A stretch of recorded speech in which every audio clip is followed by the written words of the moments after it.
ناظرین کرام، حضرت سیدنا فاروق اعظم رضی اللہ تعالیٰ عنہ کی شخصیت وہ شخصیت ہے کہ جن کی زندگی کو اگر ہم دیکھیں، ان کی زندگی کے ہر پہلو پر اگر گفتگو کرنا چاہیں تو کافی سارا وقت ہمیں درکار ہے۔ حضرت سیدنا فاروق اعظم رضی اللہ تعالیٰ عنہ کا حضور سید عالم صلی اللہ تعالیٰ علیہ وسلم کی بارگاہ میں بہت بڑا مقام اور مرتبہ تھا۔ جس طرح صاحبزادہ عدیل طارق صاحب فرما رہے تھے کہ 40ویں نمبر پر آپ نے اسلام قبول کیا، لیکن وہ 40ویں نمبر پہ اسلام قبول کرنے کے باوجود خلافت میں دوسرے نمبر پر جب تشریف لائے تو لازمی بات ہے، اس میں وہ باتیں پوشیدہ ہیں کہ آپ کی حضور کے ساتھ جو محبت تھی اور محبت کے جو رشتے تھے اس کو حضور سید عالم صلی اللہ تعالیٰ علیہ وسلم سراہا کرتے تھے۔ اور اس سے بڑا اعزاز کیا ہو سکتا ہے کہ حضرت سیدہ ام المومنین حضرت حفصہ رضی اللہ تعالیٰ عنہ، جن کا نکاح حضور سید عالم صلی اللہ تعالیٰ علیہ وسلم کے ساتھ ہوا، وہ حضرت سیدنا فاروق اعظم کی پیاری شہزادی ہیں۔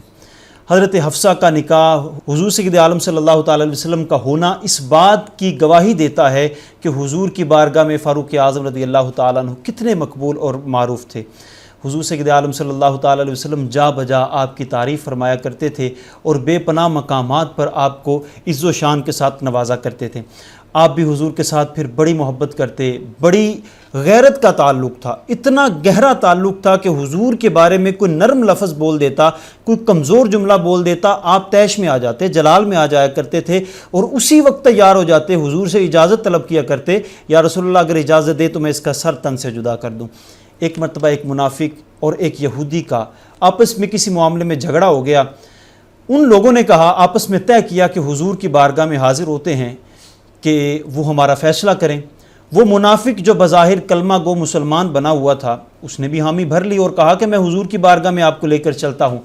وہ یہودی اور منافق جب حضور کی بارگاہ میں آئے اور آ کر اپنا معاملہ پیش کیا، حضور نے فیصلہ اس کلمہ گو کے حق میں نہیں کیا، بلکہ حضور نے فیصلہ اس یہودی کے حق میں کر دیا۔ اس بات کو سن کے وہ حضور کی مجلس سے تو اٹھ آیا، لیکن باہر آ کر کہا میں اس فیصلے کو ماننے سے انکار کرتا ہوں۔ میرے نزدیک عمر فاروق عدل کرنے والے ہیں، میں ان کے پاس یہ معاملہ لے کر جانا چاہتا ہوں۔ یہودی پہلے تیار تھا کیونکہ حضور نے اس کے حق میں فیصلہ کر دیا تھا، اب وہ حضرت فاروق اعظم کے پاس بھی جانے کے لیے تیار تھا اور وہ جانتا تھا کہ میں حق پر ہوں۔ جب حضرت فاروق اعظم رضی اللہ تعالیٰ عنہ کے دروازے پر دستک دی گئی اور بلا کے یہ معاملہ پیش کیا گیا تو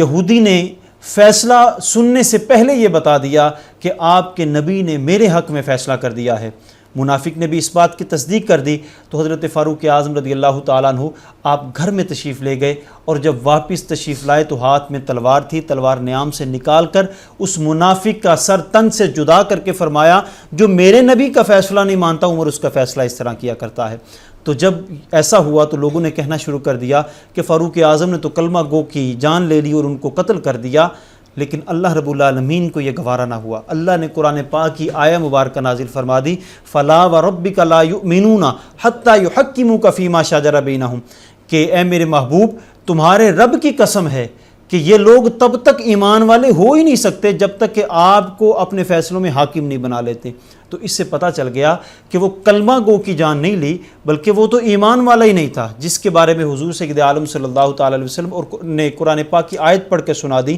اور تمام وہ لوگ جو یہ کہہ رہے تھے کہ فاروق اعظم نے ایک مسلمان کی جان لے لی، ان کی تسلی و تشفی ہو گئی۔ تو حضرت فاروق اعظم رضی اللہ تعالیٰ عنہ کی ذات ببرکات کا حضور کے ساتھ بڑا محبت کا گہرا تعلق تھا۔ اسی محبت کو حضور کی زندگی کے اندر بھی، پھر حضور کی ظاہری زندگی کے بعد بھی آپ نے پیش کیا۔ ہمیں وہ بھی بات ملتی ہے کہ جب حضور سید عالم صلی اللہ تعالیٰ علیہ وسلم کا وصال ہوا، حضور نے پردہ فرمایا تو سارے لوگ غم سے نڈھال تھے اور ہر بندہ ایک عجیب کیفیت میں مبتلا تھا۔ انہی لوگوں میں حضرت فاروق اعظم کی کیفیت دیدنی تھی۔ آپ محبت میں اور عشق میں اتنا ڈوبے ہوئے تھے کہ تلوار لے کر مسجد نبوی میں گھوم رہے تھے اور فرما رہے تھے کہ میرے سامنے کوئی بھی بندہ یہ نہ کہے کہ رسول اللہ صلی اللہ تعالی وسلم کا وصال ہو گیا ہے، میں تو یہ بات سننے کے لیے تیار نہیں۔ یہ محبت کی کیفیت تھی۔ تو میں چاہوں گا ہمارے ناظرین کو حضرت فاروق اعظم اور حضور کی جو محبت تھی اس کے کچھ پہلو ضرور بتائیں آپ۔